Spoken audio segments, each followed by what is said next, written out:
Sa video na ito ay isisiwalat ko ang kaso na nagpayanig sa buong Sweden. Paano kaya ito ginawa sa isang dalaga na hangad lamang ay magtrabaho ng marangal? Bakit ang katarungan para sa kanya ay napakailap na makuha? Tara, alamin natin ang kwento ni Lisa Home.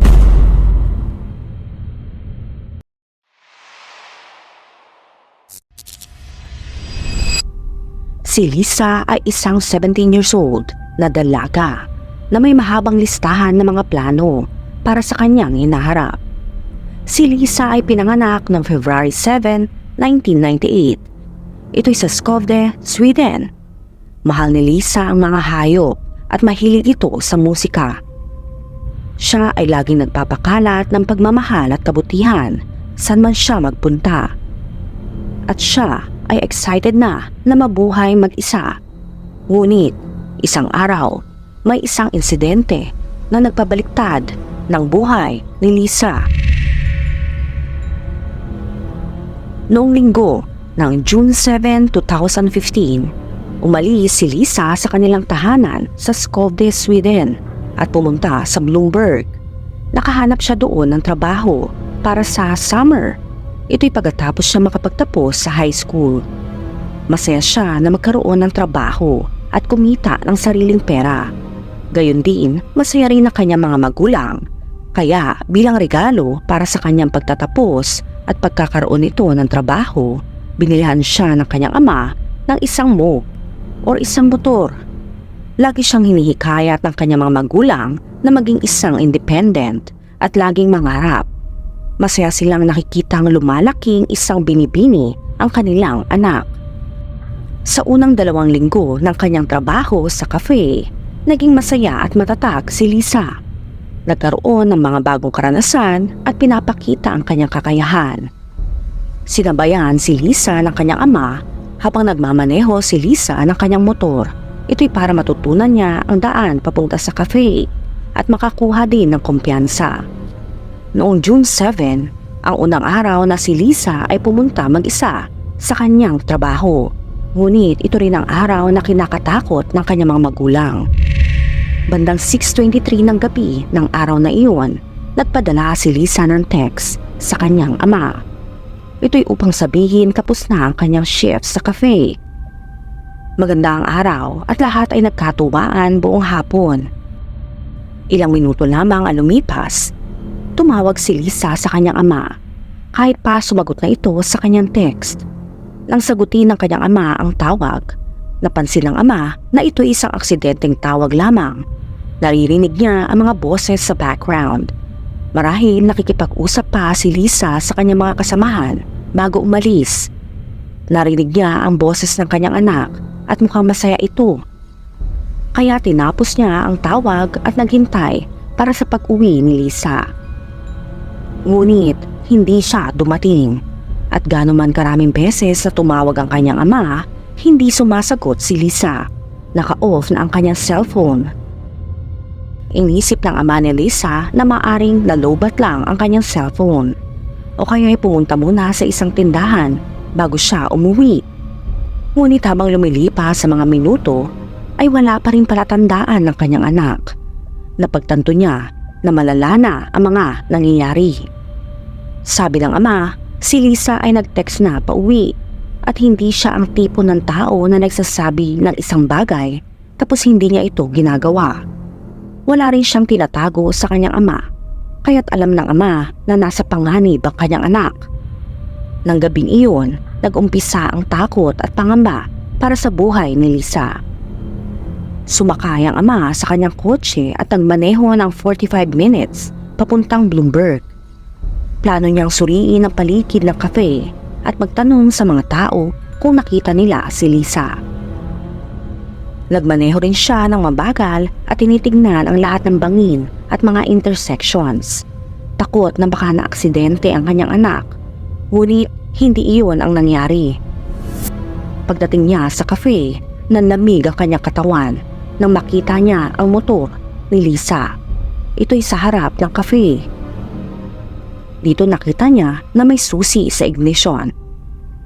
Alam niyang hindi pabaya si Lisa at alam niyang hindi sinasadyang i-off ng anak ang kanyang cellphone. Kaya mabilis niyang tinawagan ang may-ari ng cafe at pinapunta ito sa lugar. Magkasama nilang sinuri ang madilim na cafe at ang paligid nito. Bandang 11 ng gabi, tinawagan ng ama ang mga otoridad at inulat na nawawala na ang kanyang anak. Pagsapit ng hating gabi, dose-dose na ang mga opisyal at mga aso ng pulis ang naghahanap para kay Lisa. Dineklara na ang kaso ay isang posibleng pandudukot. Dahil ang susi ay nandun pa rin sa motor, ang senaryo na lumaya si Lisa ay napaka-imposible. Umaga ng June 8, wala pa rin palatandaan ni Lisa. Inilabas ng mga otoridad ang ulat ng nawawalang tao at pinaalam sa publiko ang tungkol kay Lisa. Hinimok ang lahat na tumawag kung may mga palatandaan na maaring magdala sa kanila kay Lisa. Hindi nagtagal, may tumawag sa mga otoridad, isang mag-asawang manggagawa sa bukid na nakakita ng guwantes ni Lisa. Ito'y sa isang abandonadong kamalig sa kabila ng kalsada mula sa cafe. Nakakapagtaka dahil nasuyod na ng mga opisyal ang kamalig noong unang gabi pa lamang, ngunit hindi nila nakita ang guwantes. Nakakalungkot din dahil nahawakan ng mga magsasaka ang guwantes at binigay ito sa may-ari ng kamalig. Kaya't ang anumang ebidensyang DNA na maaring nakuha mula rito ay nadungisan. Ginamit ang guwantes bilang go signal para dagdagan ang task force at nagsagawa ng pangalawang mas masusing pag-iimbestiga. Sa pagkakataong ito, maraming ebidensya ang natagpuan sa paligid ng cafe. Ang case ng mobile phone ni Lisa, ang basag na cellphone niya, isang ticket sa subway at ilang resibo. Lahat ng mga bagay na ito ay natagpuan sa isang maliit na kalsada na puno ng mga graba. Hindi ito napansin ng ama ni Lisa at ang manager ng cafe nang sila'y naghanap. Bagaman, sinubukan ng mga otoridad na i-trace ang huling lokasyon ng cellphone ni Lisa bago ito in-off, natukoy lamang nila na ito'y nasa cafe. Pagkatapos, ang sunod na lokasyon ay sa maliit na kalsada kung saan natagpuan itong basag. Inisip ng mga investigador na kinuha at sinira nang dumukot kay Lisa ang kanyang cellphone sa lalong madaling panahon para hindi ito matrace. Sa ganitong paraan, alam ng dumukot na hindi siya masusundan. Dahil dito, malinaw na si Lisa ay kinuha direkta mula sa cafe. Noong June 9, natagpuan ang driver's license at mga susi ng bahay ni Lisa. Sa puntong ito, ang militar ng Sweden ay sumali na rin sa paghahanap. Sinuyod nila ang lahat mula sa mga ilog hanggang sa kagubatan. Pagsapit ng June 10, libo-libong mga lokal ang voluntaryong sumali sa paghahanap. Hanggang ngayon, ito ang pinakamalaking paghahanap sa kasaysayan ng Sweden. Naglakad ang mga investigador sa bawat bahay sa Bloomberg. Nangolekta ng DNA mula sa mga lokal sa pag-asang maitugma ito sa mga na-recover na gamit ni Lisa. Naisip nila na dahil alam ng dumukot ang maliit na kalsada na may graba, ay maaring nakatira ito malapit sa lugar. Ngunit kahit na marami ng bahagi ng lugar ang nasuyod, ang parehong kamalig sa tapat ng cafe ang nagbigay ng mas maraming mga clue. Nang pumunta ang forensic team sa kamalig, nakakuha sila ng mga dumi ng tao. Pagkatapos ay natagpuan nila ang isa sa mga hikaw ni Lisa malapit sa pintuan. Ang kaso ni Lisa ay naging isang pambansang phenomenon. Oras-oras, may lumilitaw na bagong clue, ngunit hindi pa rin makita si Lisa. Araw-araw, libo-libong mga tao ang sumasali sa mga paghahanap. Ngunit tatatagpuan lamang nila ay mga maliliit na bagay. Noong June 11, isang bagong balita ang lumabas. Pinasok ng mga otoridad ng Bloomberg ang isang farmhouse at inaresto ang isang 27 years old na lalaki, kasama ang kanyang asawa at ang kanyang kapatid. Ang pangalan niya ay ni Rydzius Belivicius, isang Lithuanian national. Nakatira siya sa isang bukirin Ilang milya lamang ang layo mula sa cafe at Kamalik. Mas lalong naging kahinahinala dahil ang makitid na kalsadang graba na puno ng mga ebidensya ay nagkokonekta sa cafe at Kamalig patungo sa kanyang tahanan. Ngunit may mas kahinahinalang nangyari. Ilang araw bago ito, napadaan na ang mga otoridad sa bukirin nila habang nagsasagawa ng kanilang paghahanap.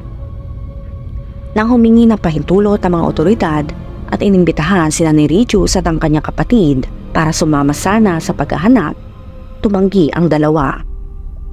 Ang mga otoridad ay sumuyod na sa kanilang bukirin noong nakaraang araw, kaya para sa kanila walang dahilan para gawin ito ulit. Ngunit sa kalaunan, nalaman ng mga investigador na nagsisinungaling ang magkapatid. Noong June 11, natagpuan ang helmet at jacket ni Lisa sa bukirin. Nakatago sa ilalim ng mga sanga at dahon. Tinawag ng mga opisyal ang isang forensic team at sinuyod ang buong bukirin. Sinalubong sila ng mabahong amoy. Sa pagtatapos ng araw, natagpuan nila ang mga labi ni Lisa sa bukirin na mukhang itinulak sa isang maliit na locker. Siya ay walang saplot. May nakalagay sa kanyang mga tali at duct tape. Nang nalaman nila ang itsura ni Lisa nang ito'y natagpuan, ang kanyang mga magulang ay lubos na nawasak. Akala nila ang lugar na kanilang tinitirahan ay ligtas. At higit pa, ang buhay ni Lisa ay kinuha noong unang araw na nagmaneho siya mag-isa papunta sa kanyang trabaho.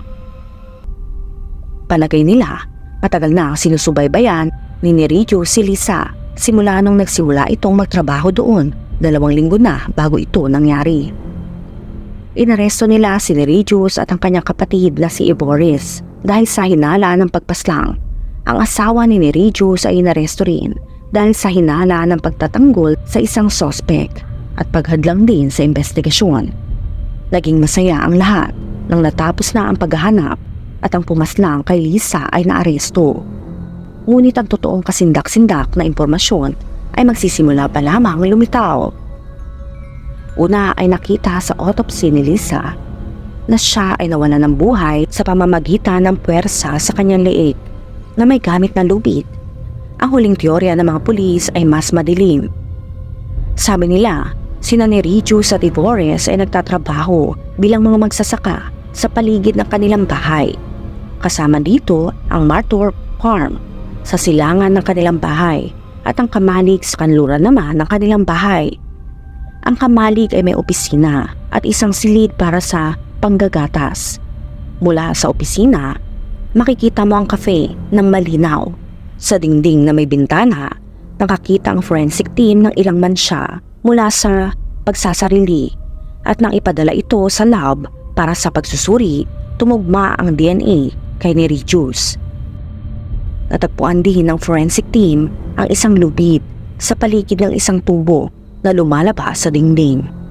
Nang makuha nila ang DNA nito, natagpuan nila na ito ay tugma kay Lisa. Ang teorya ng mga detective ay ganito. Maaring sinubaybayan ni Regius si Lisa buong hapon. Naghihintay na matapos ang kanyang shift. Si Lisa ay nag-text sa kanyang ama at sumakay sa kanyang motor. Habang nilalagay ang susi, biglang sumulpot si Regius. Maaring hinawakan siya ni Regius at mabilis na nilagyan ng tape ang kanyang bibig bago siya dinala papunta sa Kamalig. Pagkatapos ay tinali ito sa tubo sa silid para sa panggatas at pinanood siyang unti-unting mawalan ng hininga. Sobrang nasiyahan si Regius dito kaya't ginamit niya ang katawan ni Lisa. Isipin mo kung ano ang epekto nito sa magulang ni Lisa ang mawala ng anak sa ganitong paraan at malaman na ito ang huling nangyari kay Lisa bago siya mawalan ng hininga. Nang wala ng buhay si Lisa, maaring dinala ito ni Regius sa bukirin at nilagay siya sa isang maliit na locker na pinuno naman niya ng mga damit. Sa isang pagtatangka at natakasan ng mga otoridad, nanatiling tahimik ang magkapatid sa loob ng isang interrogation room. Nang ipaalam sa kanila ang pagkakatuklas kay Lisa, kunwari silang na-offend. Sabi nito, siyempre, madali para sa Sweden na sisihin ang mga hindi mamamayan para sa ganitong kakilakilabot na krimen. Ngunit Malinaw na ang mga otoridad ay may hawak na ebidensya. Ang DNA ni Regis ay nasa buong kamalig at nakita rin ito kay Lisa. Nang kinumpronta ng mga detective si Ivores, siya ay nabasag. Ayon sa kanya, kakaiba daw ang kilos ni Regis noong gabing nawala si Lisa. Agad siyang umuwi, nagsarado ng pinto at hinugasan ang kanyang mga damit. Hindi ito pangkaraniwan para sa kanya. Pagkatapos, pinaupo niya ang kanyang kapatid at kinausap tungkol sa isang alibay na kung sakaling kailanganin niya makipag-usap sa mga otoridad. Sa kabila nito, kumpiyansa pa rin si Regis na hindi siya mahuhuli. Ngunit si Regis ay kinasuhan ng first degree na pagpaslang at kinulong na walang piyansa. Bago magsimula ang paglilitis ni Regis, lumabas ang isang nakakagambalang pahiwatig. Isang video na tila na i-post ni Lisa sa YouTube. Ito ang kanyang huling video at may title na 13. Ito ay isang simpleng countdown hanggang 50 seconds. Ang mas nakakagambala pa, ito ay na-i-post 13 days bago siya nawala ng buhay. Pwede mong isipin na maaring alam niya ang mangyayari sa kanya. Pero isa itong walang kwentang internet prank. Ang video ay hindi orihinal na pinangalan ng 13 at ang account na nag-post ay hindi pag-aari ni Lisa. Ito ay isa lamang sa maraming bagay na nag-ambag kung bakit ang kasong ito ay naging isang pandaigdigang sensation. Na may libo-libong taong sumusubaybay sa kwento ni Lisa. Malamang na isa o dalawang tao ang gustong gamitin ito para makakuha lamang ng atensyon.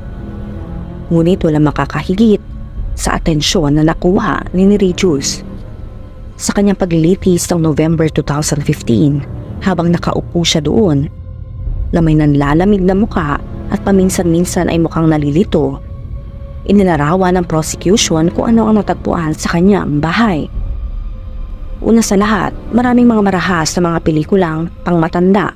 Ang mundo na kanyang tinitirahan ay umiikot sa karahasan batay sa kasarian. Ang ginawa niya kay Lisa ay isang reenactment ng isang bagay na napanood niya ilang linggo bago ang krimen. Ang asawa ni Regis at ang pamilya ni Lisa ay naroon, nakikinig sa lahat ng ito habang umiiyak, nagugulat at hindi makapaniwala. Hindi kailanman naisip ni Regis kung ano ang gagawin niya pagkatapos siyang kunin ng buhay ni Lisa. Wala siyang matinong plano o kahit anong plano. Naunawaan lamang niya na kailangan niyang itapon ang mga labi nito at labhan ng kanyang mga damit. Ngunit syempre ang mga bakas niya ay nasa lahat ng bahagi ng pinangyarihan ng krimen. Dinamay ni Regis ang ibang miyembro ng kanyang pamilya. Ginamit ang kupunan ng depensa ni Regis ito bilang kalamangan. Sinubukan nilang ituro ang sisi sa kanyang nakakabatang kapatid. Ayon sa mga abogado ni Regis, ang kapatid daw ang nagtanim ng ebidensya. Walang nahanap na DNA sa kotse ni Regis, kaya sabi nila paano niya madadala si Lisa hanggang sa bukid. Nagkaroon din ng lakas ng loob si Regis na tumayo at sabihin, "Hindi ko kilala ang babaeng ito. Nakita ko lang ang kanyang larawan. Alam ko kung gaano kahirap para sa pamilya at nararamdaman ko rin ang kanilang sakit dahil ako mismo ay isang ama." Dito ginamit niya ang kanyang anak bilang argumento at inangkin na siya ay nakikiramay sa mga magulang ni Lisa. Ngunit kahit ano pa man ang kanyang sinasabi, sobrang dami ng ebidensya na hindi maaring baliwalain. Siguradong naitago niya si Lisa ng maayos kaya walang DNA sa kanyang kotse. Ngunit iniwan naman niya ang kanyang DNA sa lahat ng dako, sa kamalig, sa kanyang bukid at sa mga labi ni Lisa. Noong November 17, 2015, si Regis ay napatunayang nagkasala ng first degree na pagpaslang. Siya ay nahatulan ng habang buhay na pagkakakulong na walang posibilidad ng parol. Makalipas ang isang taon, sinubukan pa nga ng kanyang abogado na isisi ang krimen sa iba upang iapela ang kanyang hatol. Nakakagalit kung gaano kaliit ang pananagutan na pinapakita ni Regis hanggang sa huli at kung paano siya handang isakripisyo ang kanyang pamilya para sa kanyang sariling interes. Pinapakita lamang nito kung anong klaseng tao siya. Ngunit hindi ito nakapagsilbi na mahabang panahon sa kulungan. Noong August 2022, sinurpresa siya ng isang kapwa bilanggo gamit ang matulis na bagay. Nawala ng buhay si Neregius. Hindi ito ang unang pagkakataon na ang isang halang na kaluluwa na katulad ni Neregius ay nawala ng buhay sa kulungan. Maraming bilanggo ang may sariling pakiramdam sa hustisya. Kahit pamarahas, ang mga katulad ni Neregius ay kadalasang hindi nagtatagal sa loob ng piitan. Ang pagkawala ni Neregius ay nagdala ng kaunting pag-asa sa mga magulang ni Lisa. Nawala ang kanilang nag-iisang anak sa isang pinakanakakatakot na paraan. At si Neregius ay hindi kailanman humingi ng tawad o umamin sa kanyang ginawa. Ang pamilya ni Lisa ay nagpalaganap ng kamalayan at pagbabahagi ng kanyang kwento. Umaasa silang walang ibang pamilya o kahit saan man sa mundo ang mawawala ng anak sa ganitong paraan. Ikaw, ano masasabi mo sa kaso ni Lisa? Naniniwala ka bang si Neregius ang gumawa nito sa kanya? Anong nararamdaman mo sa nangyari kay Neregius? Let me know sa comment section. Kung nakaabot ka sa video na ito ay maraming salamat. Huwag kalimutan mag-like, share, subscribe, and turn on the notification. Ingat ka palagi. Ciao!